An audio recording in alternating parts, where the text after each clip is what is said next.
옷을 차려입는 것은 좋은 아이디어가 없을 때 불가피한 선택이다.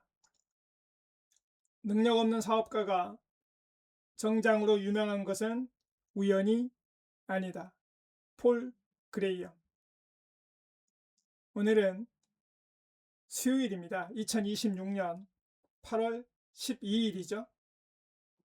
성장에 대한 태도를 나누는 날입니다. 이번 주 계속 갑니다. 시골 의사의 부자 경제학에서 한 챕터를 함께 나누겠습니다. 오늘의 핵심 메시지는 세 가지입니다. 과열된 시장에서 마지막 불꽃, 즉 상투에는 뛰어들지 마라. 상황이 불투명할 때는 한 발 물러서서 관망하라. 실패를 운으로 치부하지 말고 부자의 논리로 체질을 바꿔라. 요 근래 1년 동안 우리는 가장 변동성 높은 대한민국 코스피 시장을 보고 있죠. 특히 5월, 6월, 7월 달에 벌어진 이 급격한 변동성 다들 느껴보셨을 겁니다. 역사상 처음 있는 일이죠.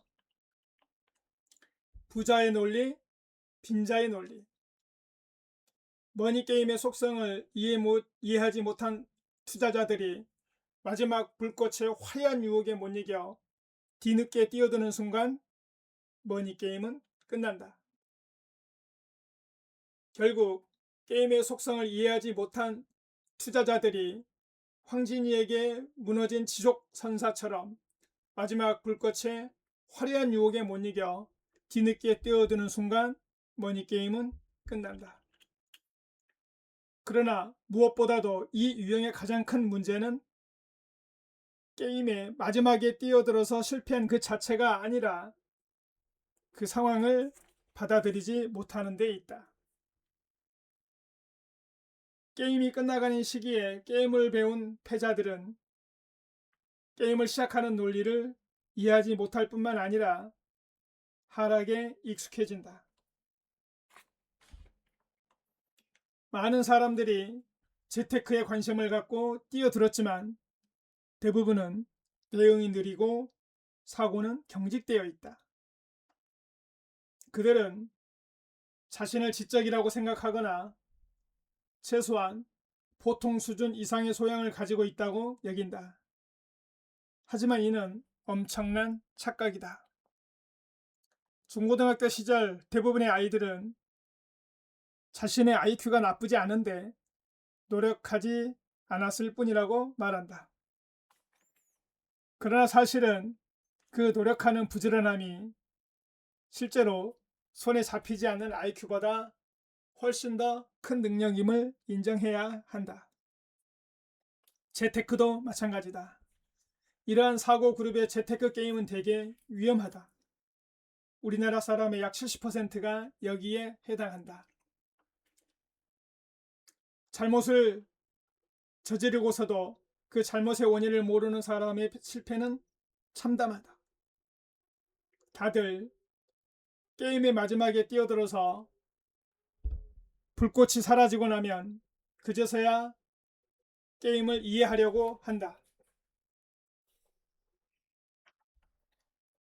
상황이 명확하지 않으면 일단 한 발 물러서서 살펴야 하는데도 대개는 상황 속에서 상황을 살피려 든다. 물론 그러는 사이에 그의 귀중한 자산은 휴지 조각이 되어 날아가고 그들이 땀 흘려 노동해서 벌어들인 소중한 재산은 부자들을 축복하는 재단의 제물로 바쳐진다. 게다가 이 유형들은 대부분 자신의 실패를 운으로 받아들인다. 성공하는 것도 운인데 말이다. 그것이 자본주의 체제가 던져준 그물망인데도 그물에 걸린 물고기들은 갑판으로 끌어올려지는 순간까지도 자신이 어부의 그물에 걸려들었다는 사실을 깨닫지 못한다. 공교롭게도 내가 시작한 지점이 하필 상투였어. 참 운도 없지. 하지만 이번에 실패를 해봤으니 다음 기회에는 반드시 회복할 수 있을 거야. 나도 이제 알 만큼 알게 된 거지. 그때는 참 바보 같았어. 이렇게 자신을 위로해 보지만 그들 대부분은 돌이킬 수 없는 비운의 주인공이 된다. 그리고 이들은 새로운 판에서 벌어지는 게임에서도 이기지 못한다. 이 게임에 대한 지식은 패배의 논리이기 때문이다. 그들이 몸에 배어 있는 것은 패배의 논리이기 때문인 거다. 정리를 하겠습니다. 세 가지입니다. 과열된 시장에 마지막 불꽃에는 뛰어들지 마라. 남들이 다 돈을 벌었다고 하는 그 소문에 뒤늦게 매수 버튼을 누르는 순간 이미 머니게임은 끝났다. 시장이 끝물에 들어가는 것은 부자들의 수익을 위해서 내 소중한 자산을 제물로 바치는 꼴이다. 상황이 불투명할 때는 한 발 물러서서 관망하라. 대다수 실패하는 투자자들은 위험하고 복잡한 판국 한가운데서 상황을 집요하게 파악하려 든다. 시장이 불확실하거나 판도가 이상할 때는 판 밖으로 한 걸음 물러서서 냉정하게 살펴보는 거리를 두어야 한다.